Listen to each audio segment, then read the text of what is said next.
I'm sure you are all aware of the accelerating nature of events that are taking place on the macrocosmic fractals of our illusory world. And I thought it would be, again, an important part of the task of this one and of this ashram and of Sat yogis everywhere to be able to go very deeply into the spiritual significance of the events that are now unfolding in the macrocosmic fractals, but to relate to the fact that the same processes are happening in the microcosm. In fact, in every microcosmic fractal of this this holographic, theodramatic wisdom school that is contained within the mind of God.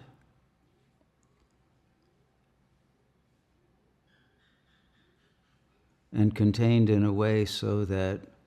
most are not aware that we are actually located in the mind of God and believe that we are somehow separate in a world filled with demons. Because at the apparent level, that's what's going on. So there's a war on that I'm sure you all are aware of that was begun a few days back now, I guess, and with an attack by Israel and the United States on Iran. And it came with a decapitation strike of their supreme spiritual leader, their grand Ayatollah. And so this war, because of the nature of the type of war it has now become, because it has shifted from a political and military conflict between 2 or 3 countries into first a regional war, which is tending to draw in ever more state and non-state actors. But it has now, due to the murder and the martyrdom of their supreme leader, it has become a holy war. And it's important to recognize that a holy war is very, very different from an ordinary war, a war that's fought for territory or political gain, or that's fought within, let's say, the rule book of what passes for international law, which is pretty much of a joke, but there are still some principles, all of which have been violated by the attacking parties who violated their own constitution as well as the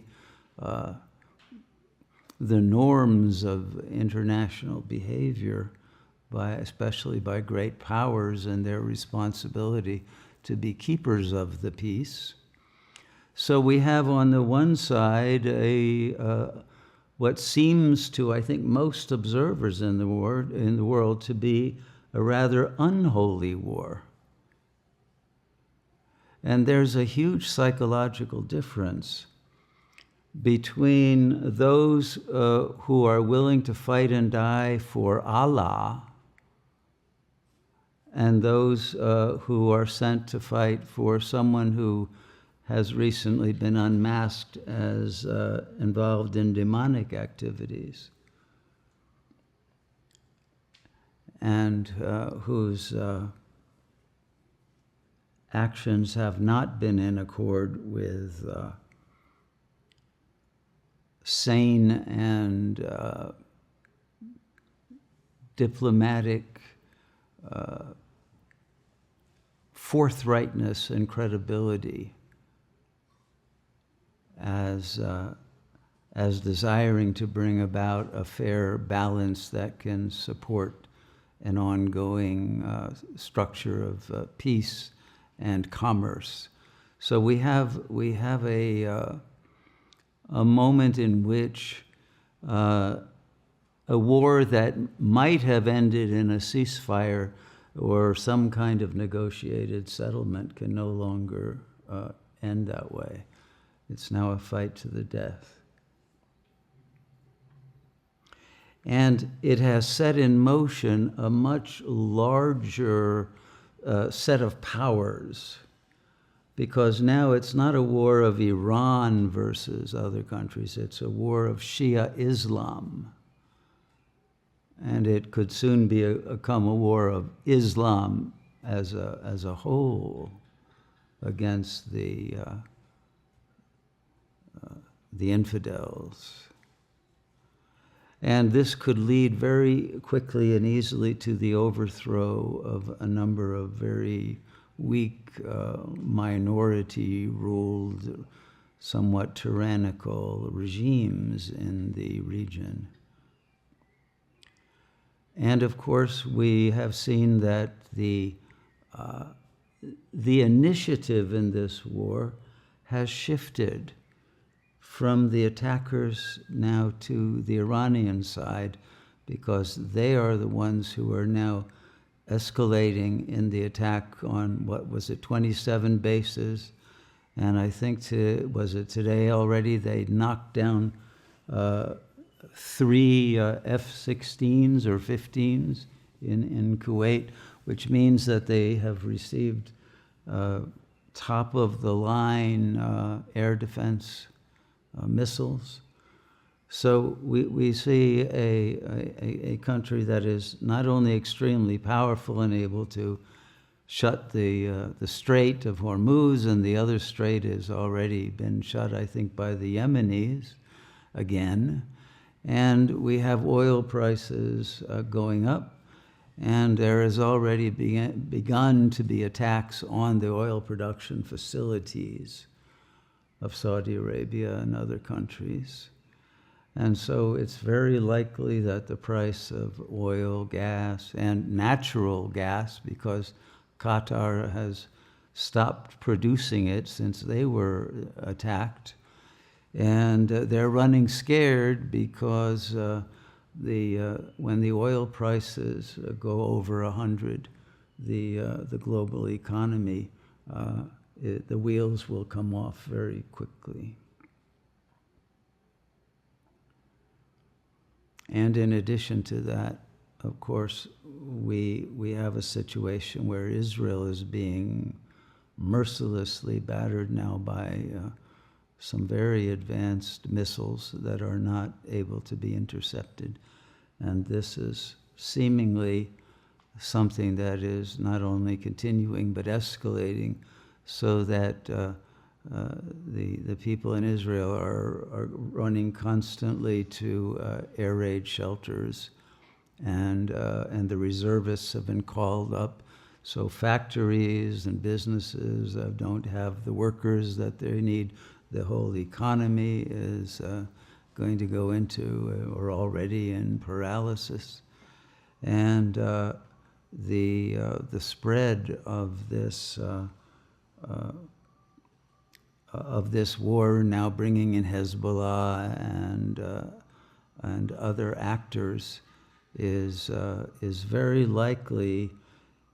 in the not too distant future to bring the Israeli military command to the conclusion that they have no choice but to activate the Samson option, which you understand is the use of thermonuclear warheads on the missiles. And once that happens, I think that there will no longer be any limits on a war that goes nuclear. And at the same time, there seem to be some reason to believe that the Europeans are trying to smuggle nuclear weapons into Ukraine. And the war in Ukraine is somewhat of a holy war, at least from Russia's perspective. And so there may be a simultaneous powder keg of nuclear radiation that goes off in more than one theater simultaneously. And so the possibilities of this spiraling not only out of control, but into global all-out war are reaching ever higher odds every day as the off-ramps have disappeared and the desperation of the empire and the vengeance now demanded by a side whose, the equivalent of the Pope has been murdered, is going to raise the level of tension and acts of terrorism, whether organized or unorganized, which seems already also to have begun not only in the Middle East region, but in Europe and North America as well. So that's the situation that we're in. And even though we're in the mind of God and none of this is actually ultimately real, it is nonetheless testing our values and our capacity to deal with the very rapidly changing conditions of life that everyone, pretty much everywhere, I think, in the world are going to have to face.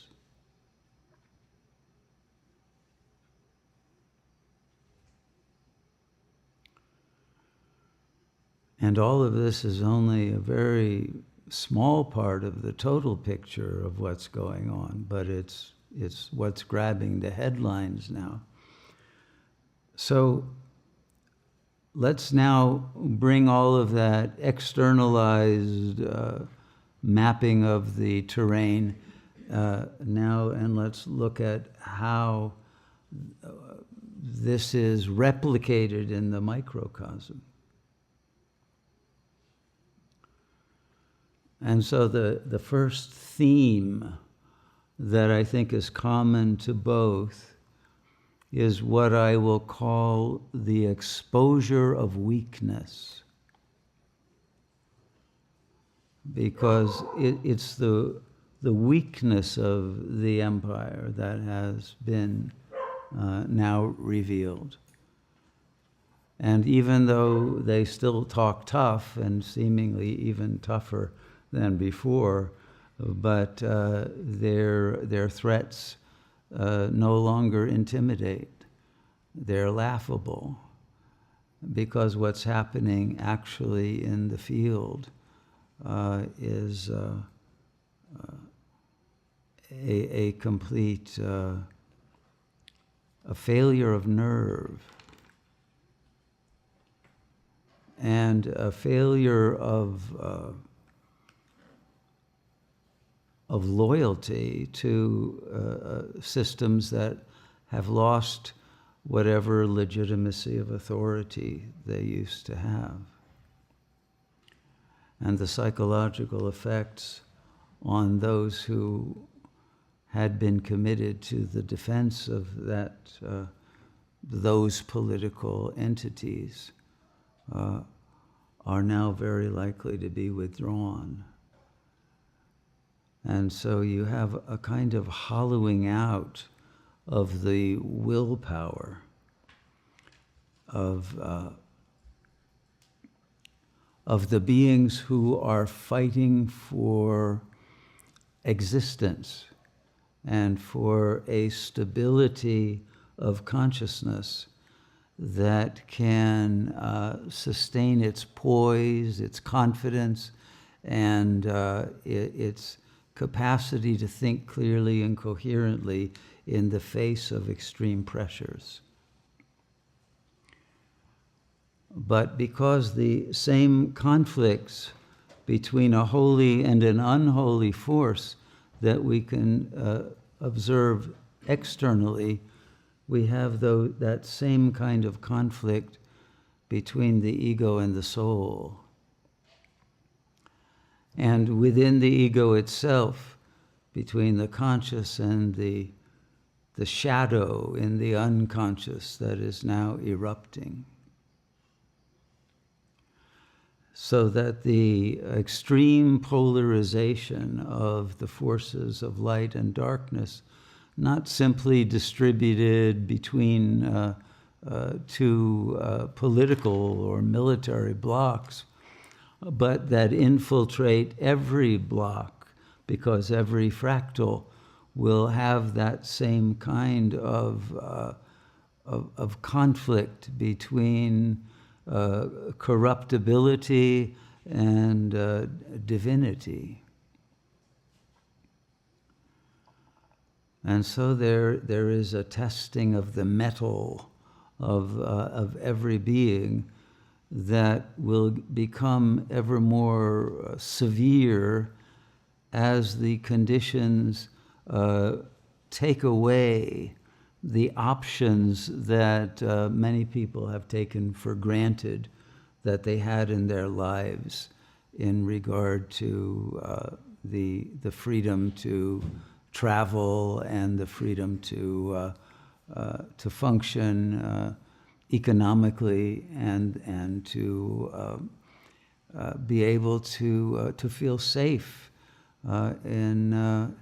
in conditions that once seemed ordinary that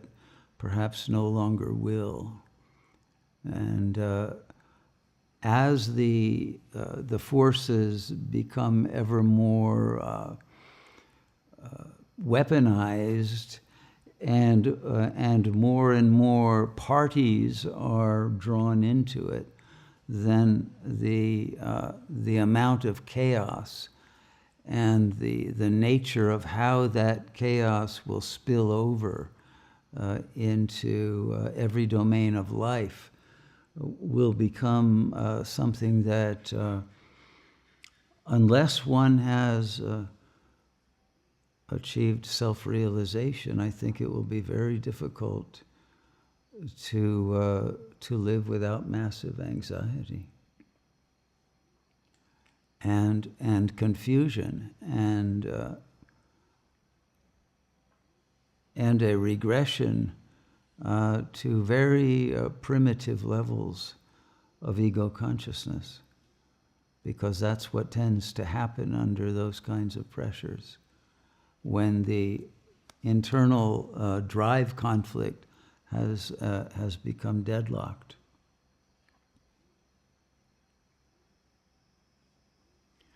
And so if we consider what is our holy war, what is the war that must be won before the macrocosmic fractal completely explodes?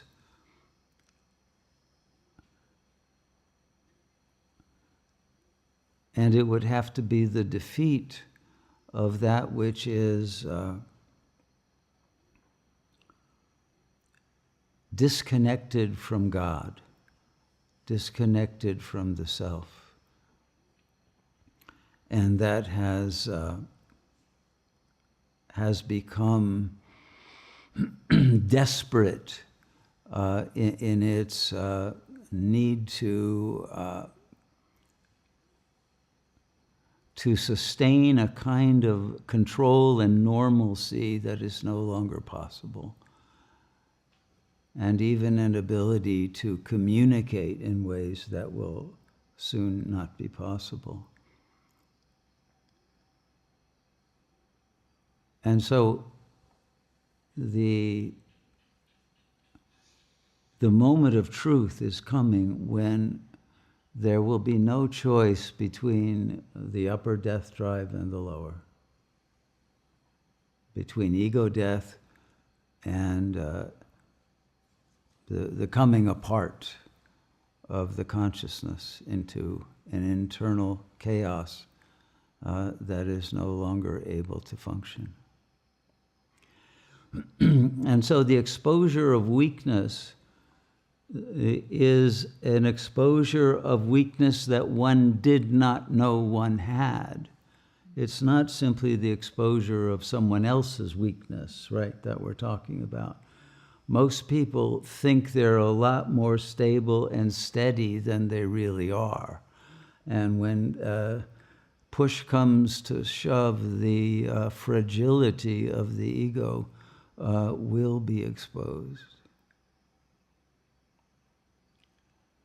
And that's when things will require a massive transformation of attitude from that which the ego now takes for granted as is its right and its let's say its chosen territory, you know, that gives it permission to function in a way that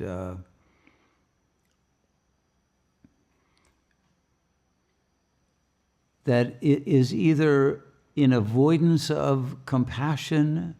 and love and the recognition of the divinity of the other, as well as the divinity that one's own ego is obstructing, but also a tendency that I think every ego has to deceive itself into believing it's doing something that it isn't doing. And so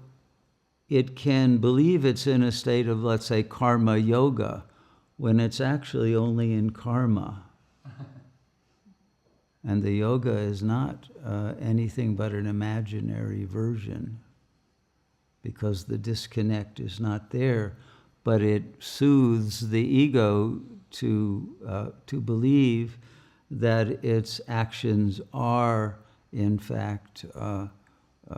proving its rightness, let's say. And so there is coming, I think, a need to completely transfigure and transvalue our way of aligning our individual consciousness with the collective consciousness of the community, with the world, with God, and with all the levels of the Kundalini chakras and assemblage points, so that in that alignment, the divine energy, the Shakti, will be able to move both up and down and sustain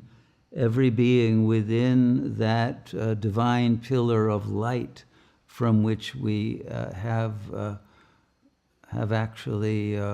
emerged into this world from the source of the infinite light. But that the conscious mind of the ego can no longer perceive or attune to or invoke or even be able to tolerate when it's present in the level of intensity that can actually bring about the vanishing of the ego construct and the freeing, the liberation of the soul into God consciousness. And so it seems that there must be a facing of the truth of that weakness that the ego has because it lacks authentic being. And it lacks the free will to be able to get out of its mindset, and because it's an artificial intelligence.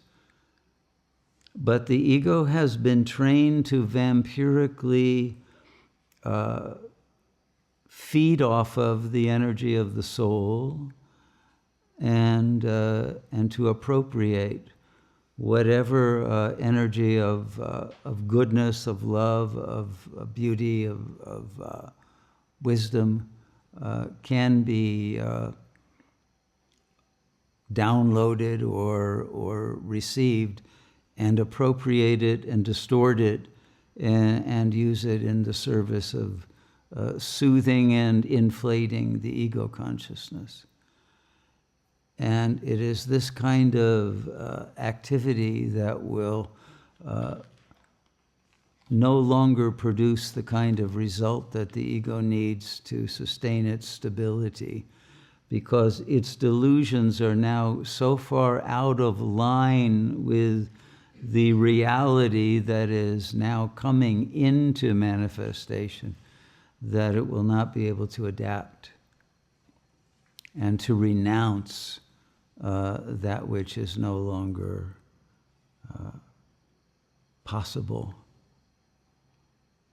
and to be able to relate to the miraculous that is present in the situation for those who have achieved the divinization of the soul through the destruction of the ego. But this cannot be accomplished by the ego.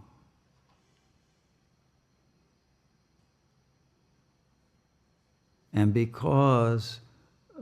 we are so used to believing that our relationship to reality can only be mediated by thought, we believe we can think our way out of the problems that we have, when it's the thinking that is actually creating and worsening those problems. It's only by entering into the silence of the heart that the wisdom and the power and the supreme knowledge of ultimate reality will free one from the suffering that the ego, that will cause the ego's collapse and ultimately its demise. But we don't want that demise to happen at the hands of the lower death drive, but of the upper.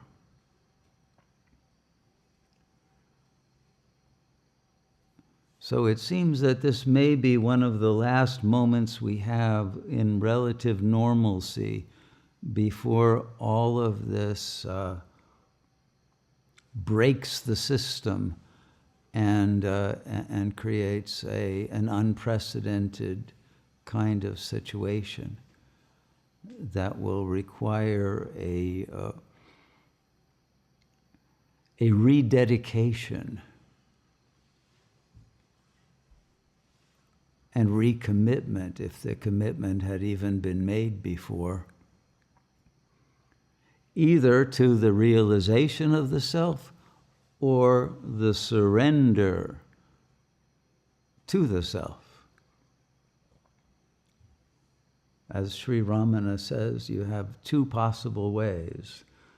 surrender or atma vichara. And it's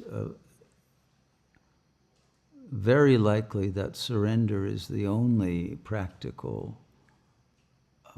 approach that is possible while the thinking apparatus is still in charge. If there's enough margin of of open-heartedness for the love of God and the grace that is always present to be taken in and applied to the euthanasia of the ego construct, so that it is no longer able to deceive and to block the real from being fully revealed, and the ultimate aim of redemption from being attained.